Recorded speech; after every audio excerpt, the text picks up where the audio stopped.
Il a suffi de 3 opérations de sabotage ciblées et coordonnées contre les principales lignes à grande vitesse de la SNCF pour entraîner une quasi-paralysie du réseau et la galère pour 800 000 voyageurs impactés. Après un week-end marathon, les agents de la SNCF se sont donc démenés pour faire en sorte que le trafic reprenne normalement ce lundi. Mais cette affaire, finalement, ne révèle-t-elle pas une certaine vulnérabilité de notre réseau ? Et on en parle d'ailleurs avec votre invitée Lionel, Elsa Giordanengo, spécialiste experte en chantier ferroviaire. Bonjour Elsa Giordanengo. Bonjour. Merci d'être en ligne ce matin sur Europe 1. Compte tenu de ce que l'on sait des dégâts qui ont été provoqués par ces opérations de sabotage, est-ce que vous êtes surprise finalement par la rapidité avec laquelle les équipes de la SNCF ont pu rétablir les circulations ? Pas du tout. En fait, tout au long de l'année, il y a des équipes SNCF et des entreprises extérieures aussi, avec lesquelles elles collaborent, qui travaillent toutes les nuits pour maintenir les installations, les voies, les caténaires, pour réparer les actes de malveillance. Il y en a régulièrement, tous les mois, voire presque toutes les semaines. Et ces équipes-là, elles sont habituées à travailler dans des conditions très compliquées, de nuit. Il faut amener le matériel. Parfois, les voies SNCF sont en plein milieu des voies où il n'y a pas d'accès. Il faut porter le matériel.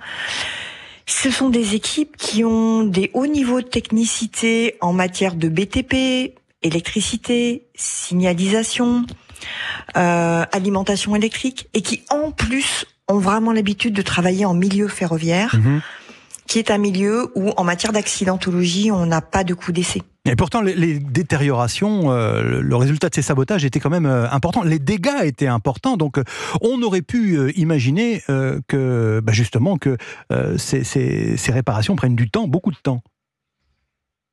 Oui, mais les équipes, elles sont rodées à l'urgence. Elles sont habituées à laisser tomber les maintenances courantes pour se polariser sur des lieux très stratégiques à réparer, notamment suite à de la malveillance. Et ce sont des équipes qui sont très rodées à gérer cela dans le stress. C'est-à-dire que leur objectif, c'est remettre en circulation la majorité des trains au plus tôt. Assurer le service voyageur. C'est vraiment le leitmotiv, c'est dans les gènes de la SNCF et de toutes les entreprises extérieures qui travaillent aussi pour le bien de nos trains. Et j'ai lu également qu'en prévision des Jeux Olympiques et plus généralement de la période estivale, la SNCF avait des effectifs renforcés et donc disponibles pour ces interventions en urgence sur cette journée de vendredi.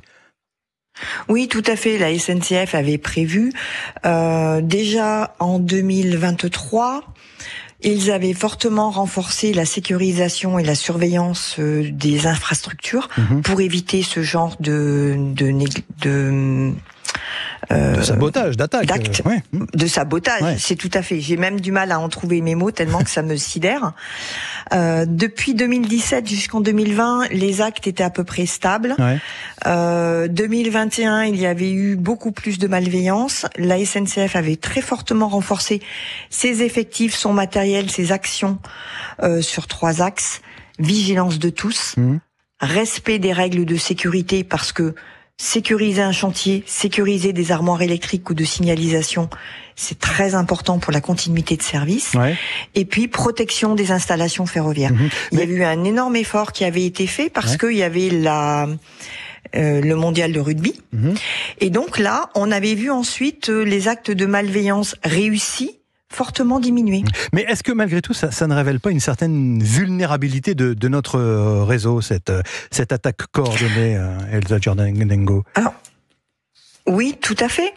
Les lignes SNCF passent dans toutes nos campagnes, sont à découvert, et il y a une telle densité de réseau qu'il est impossible de tout surveiller. On pourrait imaginer de la vidéo au-dessus de chaque armoire stratégique. Il serait toujours possible de passer à 4 pattes derrière pour aller mettre le feu et ne pas être dans le champ de la caméra. Un peu comme si on avait un réseau de tramway. Imaginons un réseau de tramway en ville. On a des gens qui peuvent la nuit avoir l'idée de pousser une vieille carcasse de voiture sur une voie dans un endroit où il n'y a pas de caméra vidéo et autres, mais il y a du monde autour pour voir. Ça peut encore arriver. Les lignes SNCF, elles sont à découvert. Donc ça peut encore arriver. On n'est pas à l'abri de quelqu'un qui voudrait mettre le feu dans un transformateur électrique pour stopper l'énergie, donc pour nuire au pays.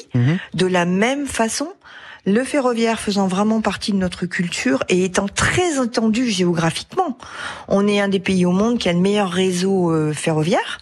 Et effectivement, il y a des voies qui sont loin de tout et qui peuvent être sabotées, entre guillemets, tranquillement la nuit, sauf le réseau Paris-Marseille, qui a été, entre guillemets, sauvé par des équipes qui faisaient leur boulot habituel, qui travaillaient la nuit dans le noir, pour réparer, pour entretenir, pour préparer les trains du matin, et qui ont pu déjouer cet attentat. C'est un attentat contre la liberté de partir en vacances aussi. Et qui révèle que le rail, comme les systèmes de communication, donc peut être une cible privilégiée pour qui veut déstabiliser une société, finalement, déstabiliser un pays. Complètement, parce que notre pays a totalement intégré la facilité, l'écologie aussi représentée par le train. C'est très très facile. Moi, professionnellement, j'utilise le train presque toutes les semaines. Heureusement que le train existe. Oui. Merci Elsa Jordan-Ngo. Je rappelle que vous êtes experte en sécurité des chantiers ferroviaires et présidente de la société Comes Consultant. Merci d'avoir été en ligne ce matin sur Europe.